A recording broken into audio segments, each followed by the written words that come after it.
Yeah, we are now 2,300 miles in.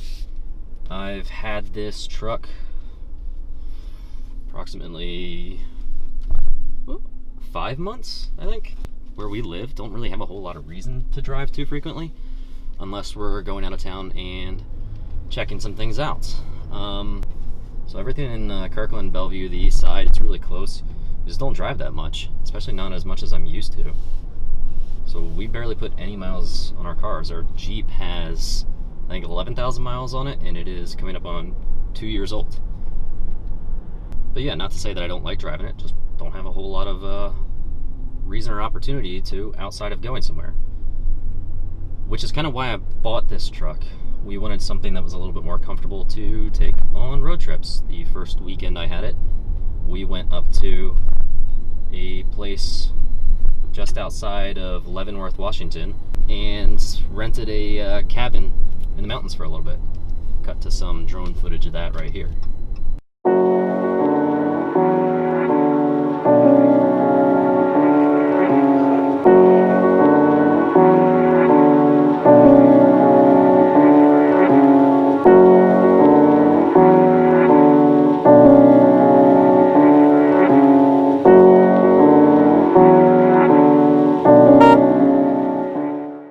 Probably the best way to kind of baptize the truck was to take it into some off-road winter weather. When we rented the place, the owner of the Airbnb actually emailed us to say, ooh, hello McLaren, emailed us to say that he thought we should reconsider coming up that weekend and maybe that we should reschedule because the weather was so bad. Little did he know I had a Rebel. We could have done it in our Jeep Rubicon. Actually, our Jeep Rubicon probably would have been a lot better, a lot more capable. But this is almost as capable, and I wanted to, give it a test run. And it did phenomenally. Something I love about it. It is very off-road capable. But at the same time, that brings me to kind of a complaint. While it handled really well in the snow, I do wish it had front and rear lockers. I don't need the sway bar disconnect because I don't plan on doing any rock crawling in a pickup truck, but I do wish it had lockers in the front too because we have some really, really steep hills here, and when we got into the snow, there's just a couple points where it was losing a little bit of traction that, a front locker would have helped. The rear locker got it through, but that front would have been pretty awesome. The next thing I love about this truck is you can probably hear it right now, or you can't hear it. This thing is by far the quietest vehicle I've ever owned. I've had STIs, we've had Jeeps and stuff, we've had, historically pretty loud cars.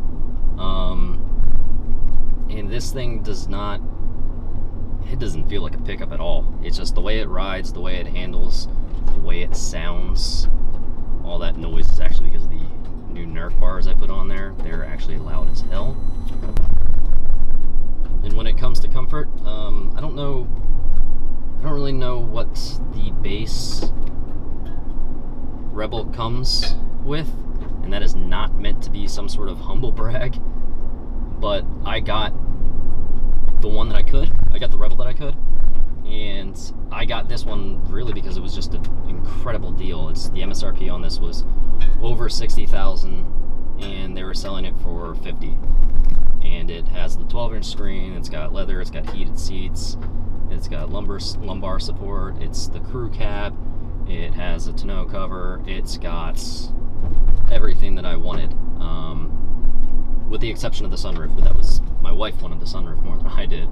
This is the most comfortable car I've ever had. I know my wife, Brittany, was actually kind of hesitant about me wanting to get a truck just because we already had a rugged 4x4, and I was getting rid of a performance car to get a truck, and I know she was just worried about us having two essentially of the same things, and that lasted about all of 5 minutes. When I got home, we went out for a ride, and she fell in love with it immediately. It's just the most luxurious car we've ever had, and that says something about how trucks are even equipped anymore. Just the utility of this thing. Like I said before this, I had an STI, and it's just super fun car. I've always been a Subaru fan. And then we got the Jeep, and I fell in love with it because of what it could do. Like, you could go anywhere with it. The thing is straight out of the box a little beast, but it still doesn't have a lot of utility as far as cargo space is concerned. And the first month I had it, just moved a ton of furniture with this thing. When we went to Leavenworth, we fit 4 people and 4 dogs in here and threw all of our luggage in the back. You can't do that with a Jeep. Definitely can't do that with an STI. Then the engine. There are a lot of people that complain that this isn't fast enough. It's like, get a fast car. You're getting a truck. As far as I'm concerned, it does pretty well in any of the trucks I've driven. Is it a Raptor? No. Does it pick up well? Yeah, it does fine. The one thing I wish was a little bit better, there tends to be a little bit of kind of like rev hangs like you get in a manual turboed car, and that tends to happen time from time in this. And once you get off the accelerator, it keeps going for just a split second. And there have been a couple of times where I'm trying to pass somebody and then we come up to a hill or something. I'm not going super fast, but that like split second of consistent acceleration after I've let off the pedal, it's a little unnerving. The exhaust, I just wish it sounded better. You know, it's Mopar. They talk about Mopar. They talk about Hemi. The lineage that comes with the Dodge motors and like 5.7 liters and things like that. And considering this is supposed to be kind of an upgraded version, or edition at least, of the Ram 1500, I just wish they made it sound a little bit throatier, a little deeper, a little cooler, a little more aggressive than the regular Dodges. Oh, Dodge. Oh man. Ram. Sorry. Forgot. Here's a good idea. You're so concerned with staying 6 feet apart, one of you can walk on the sidewalk and then one of you can walk in the middle of the road. Anyway, I am driving it and I still don't really know what it is, and it only seems to do it at high speed. I can't tell if it's a shifting in the plastic or if it's electrical.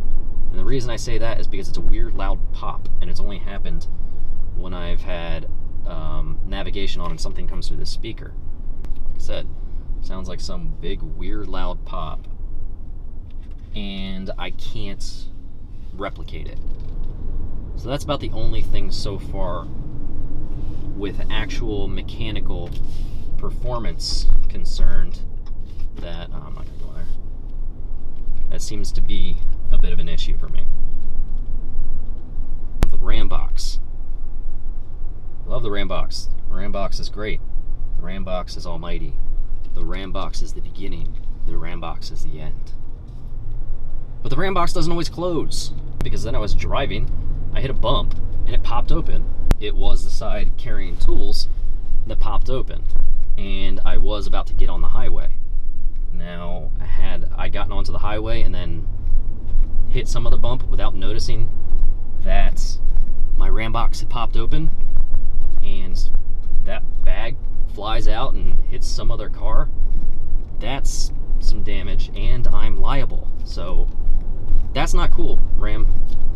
And apparently this is something that's been going on for generations since the Ram box has come out. You can look at all the iterations of the Ram box, and everybody at some point throughout all the forums is saying, oh, my Ram box is doing this, it's not closing properly, I have to slam it, I had to get it in to the place, they said they couldn't fix it, I had to get a new bed put on or something crazy like that, or shim the box. It seems like an ongoing nuisance. Which at that point, how has it not been fixed yet? Okay, back to something I love. The bed lighting. It's a really helpful little thing. It's a simple thing, but it's a very thoughtful and convenient thing. The amount of times that I've been in a dark garage, especially with the fact that we live in an apartment and I need a little bit extra light back there. Pop it on. It turns on the bed light and it turns on the light at the top of the cab. The thing is great. That also takes me to a little bit of an annoyance about the bed. It is kind of a pain in the butt to get in and out of, especially if you get the Rebel, because it's got a very moderate lift above regular Ram 1500s. And things like, in trucks like Chevy, I think it's Chevy, yeah, Chevy, GMC, they've got that kind of indention in the bumper, so it's a step up, built-in step up. I have some bad knees from sports, so a little bit of a complaint, kind of a first world problem, but a problem nonetheless. All right, back to something I like now. The completely flat back seat, the floor. Because I've got 2 dogs, and we carry them around in the Jeep, but I know the one is very uncomfortable when it comes to anything. Like, he can't sit in seats because they shift him into weird positions he doesn't like. He likes to move around, he likes to get up, and the Husky will just curl up and go anywhere, but the little boy, he can be kind of a nitpicky when it comes to where he's sitting. I bought a truck with my dogs in mind. Sue me. Ram, your EPA estimates. I'm right now looking at 14.9 miles to the gallon, and that's the best I've gotten since I've owned this truck. So where did you come up with your estimates? And that's a mix of highway and city driving. And I don't drive by any means crazy. I'm a pretty moderate driver. And I can't even come remotely close to what their estimates are. So I would really like to know how y'all came up with that. Good thing for COVID, because it's at least lowered gas prices right now, and filling up isn't nearly as bad. But when I first got this, filling up a 33-gallon tank and it costing $90, yeah, that one hurt. That one hurt. So yeah, and then the final thing is just looks. I'm still in love with this truck. Like I said in that one video, the Raptor's really, really cool looking, but it's kind of, I could see it being too much. It's definitely purpose-built, and it looks purpose-built. It's supposed to be a fast kind of Baja-style truck. Ugh. And it looks cool. I wouldn't say it's necessarily good-looking. It just looks really cool. I feel like this is a very good-looking truck, and I think it's a very kind of safe balance between having appeal and being a little bit more purpose-designed, being rugged, but not too ostentatious. Like, it's got a little bit of the thicker tires, knobbier tires, bigger suspension. It just looks a little bit more brooding. The blacked out headlights. It just looks just enough different than the Ram 1500s without looking like it's trying to shout about how different it is. I think it's perfect. And I still look at this truck, and every time I look at it, I'm just happy. To wrap it up, 2,000 mile review. Love the look still. Drive is insanely comfortable, pretty quiet for every truck I've been in. Most of the noise comes from the knobby tires. The utility is amazing, but that's just trucks in general. That's me coming from a 4-door turbo all-wheel drive car to a actual useful vehicle. There are some kind of little things that are a little bit nuisances, but nothing that's been too significant or wrong that would really make me upset. I think actually the Ram box is the most annoying thing. But all in all, after 2,000 miles, A-. Yeah. A- to A. I don't think it's an A+. It'd be pretty good to be an A+. This is pretty good. It's pretty good. So, until the next video, deuces. I think maybe I'll sign you off with some B-roll, maybe some drone footage that I'm about to go get.